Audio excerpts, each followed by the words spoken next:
Hey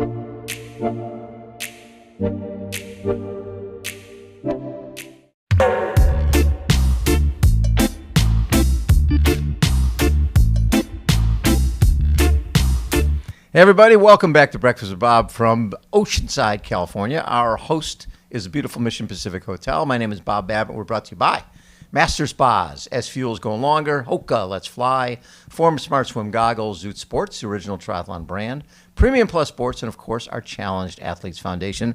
Our next guest, coming off a really, really good season in 2022, Maja Stage Nielsen. How you doing? I'm good, Bob. Thanks for having me. Always nice to have a former pro golfer on our show. I like that. But you said you really haven't picked up the clubs in a while. No, I think I saved that for retirement. And then, like, from time to time, I like to go to the range still. Yes. But I don't have that much time. No, you don't have time because you're doing long distance stuff. So you were in Lanzarote, and you were a golf pro there?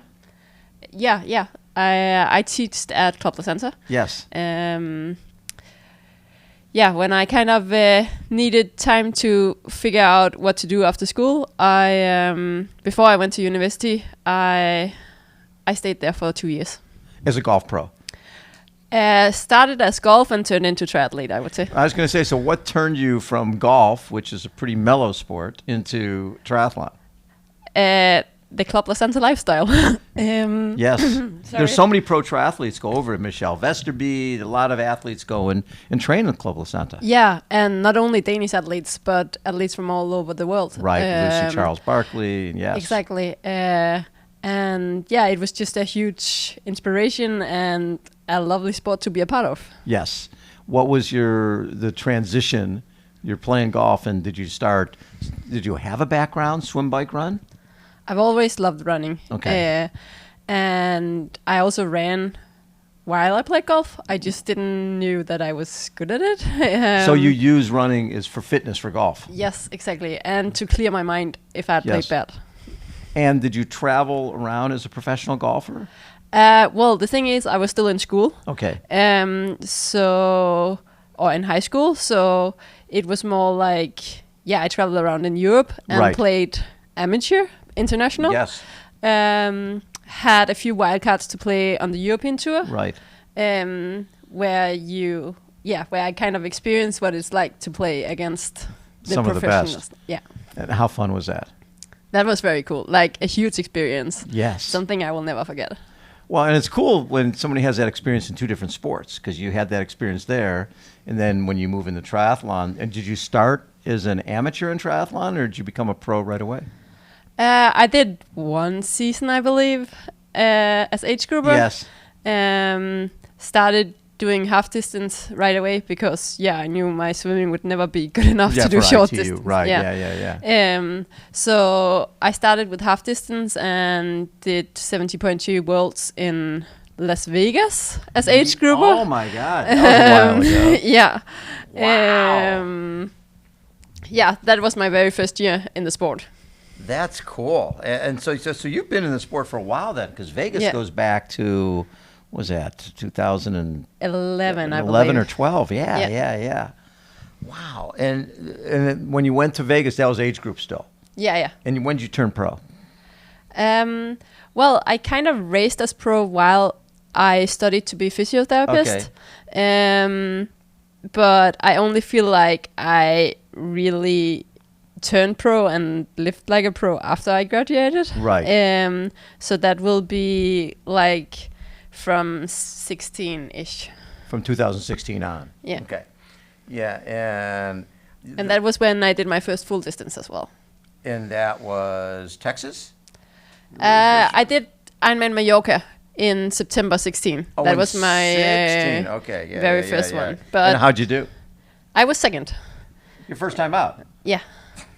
And then, you're right, then I went to Texas and in 17, and that's when, I feel like I really became a part of the sport. Well, when you start running low 3 hours off the bike, that changes everything, and that was pretty cool. And so when I look at your, we look at running progression, and in 18 in Ironman South Africa 316, and then 305 and Kona 306. So things keep coming down and down and down. Yeah, like I don't really feel like South Africa counts because I was injured leading into the race and stuff like that. Yeah.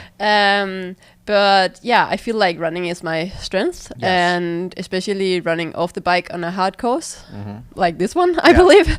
Yes.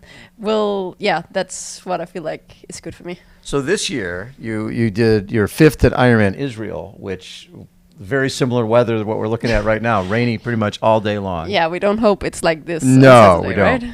But I mean, 9:01, 3:09 marathon, 4:44 buck, and that was a tough course, right?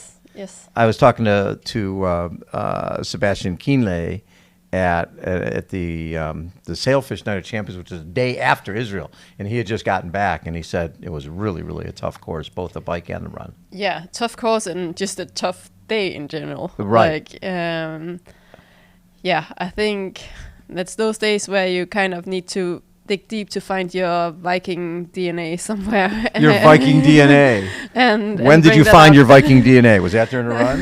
Yeah, maybe. But I think I need to like bring it on Saturday as well. Yeah.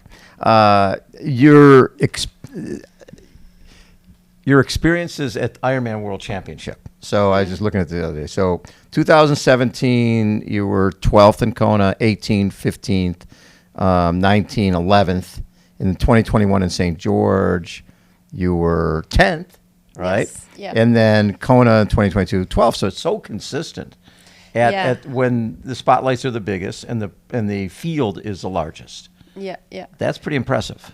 Yeah, I want so badly to break into that top 10. You're right there. 12th, 10th. Yes. Yeah. But it just makes such a difference, to like have that last little step. Yes. And yeah, that's what keeps me going and why I want to go back to Kona this year. Exactly. Well, it's cool because usually you see people who make that break. They finish 15th, 14th, 13th, and then podium, top 5. They usually don't go like to 9th or something. There's usually a big jump. When you come off a season, I know you think that the 2021 was a better season than 2022, but I look at it. You like I said, 12th in Hawaii and 5th in Israel and 3rd at Clash Miami, and then St. George when you got your 10th, and again so consistent, 307, 309. When you go to the drawing board after that season and plan this year, what do you work on?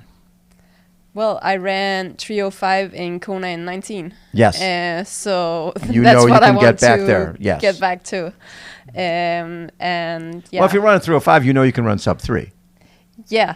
And I'm racing in Texas in a few weeks, and that's the goal, to do it there. Well, and it's funny because a lot of people, and I think Kat Matthews is doing the same thing, and last year Daniela Reef came here and raced, and probably didn't race great, but you've got that full month.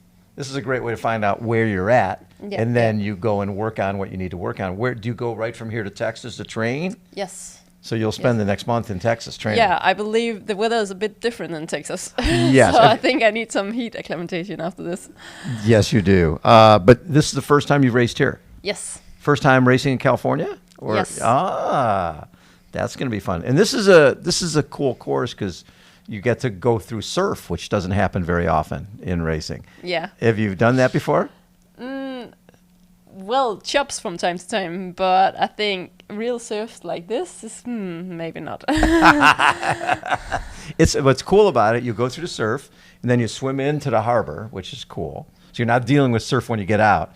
But the bike ride has a good, probably 3-4 major climbs in it. And so that's great for you. It's a tough bike ride. And then the run, big crowds, multiple loop. It's not flat. There's some good little rollers. But this is a good course for you. Yeah, it sounds pretty perfect, I would say. Do you think that 73.3 or full is better for you? Full distance, for sure. For sure. Yeah. Because I guess I'm kind of a diesel. Like I don't have that much that top high speed. End stuff. Yeah.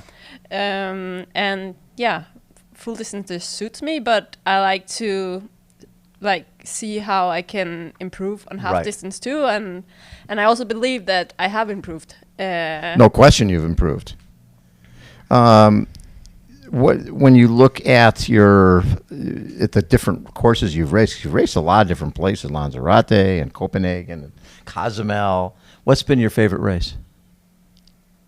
Well, Kona will always be something special. It is, right?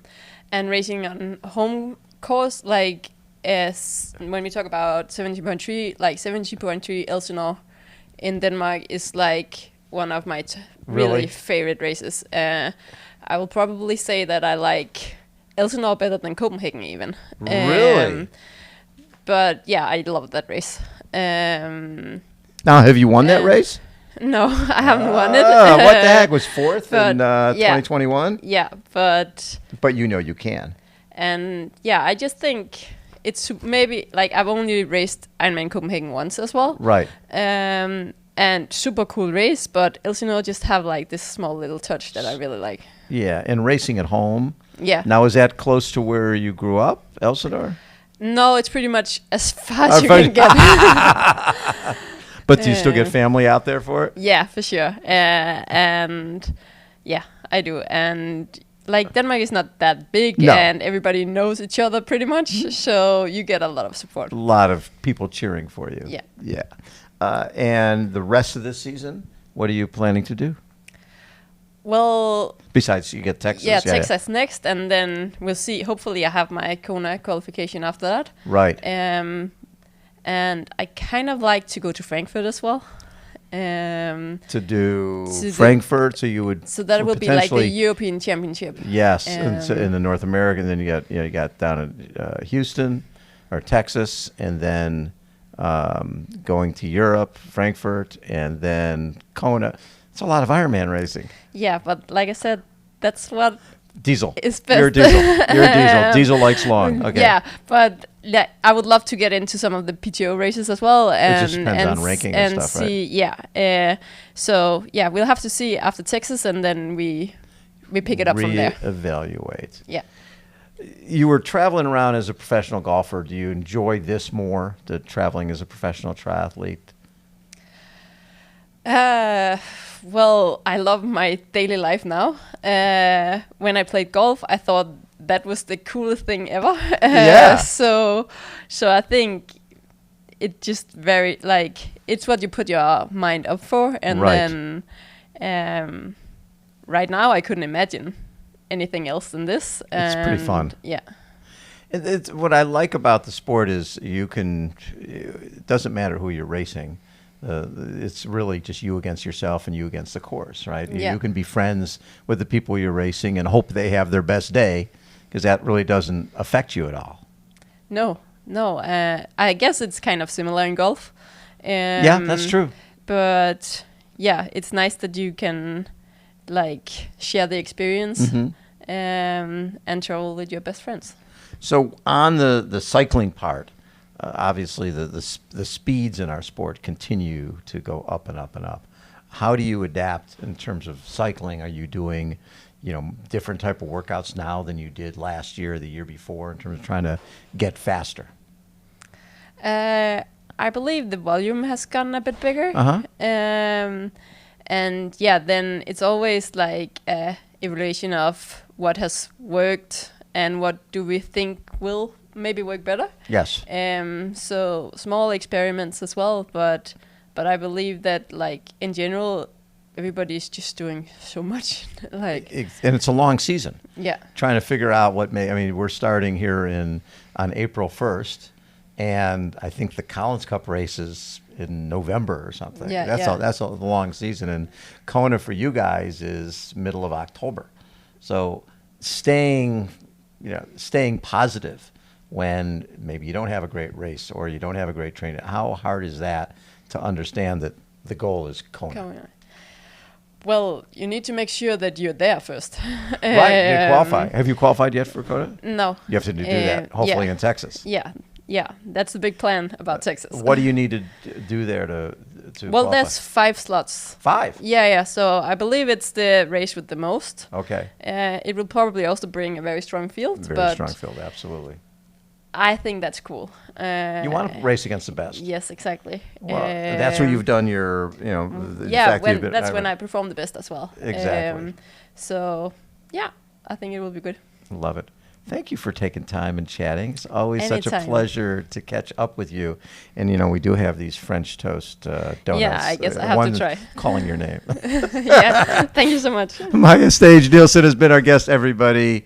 Again, we are at the Mission Pacific Hotel. Thanks everybody for tuning in. Hold on. We will be right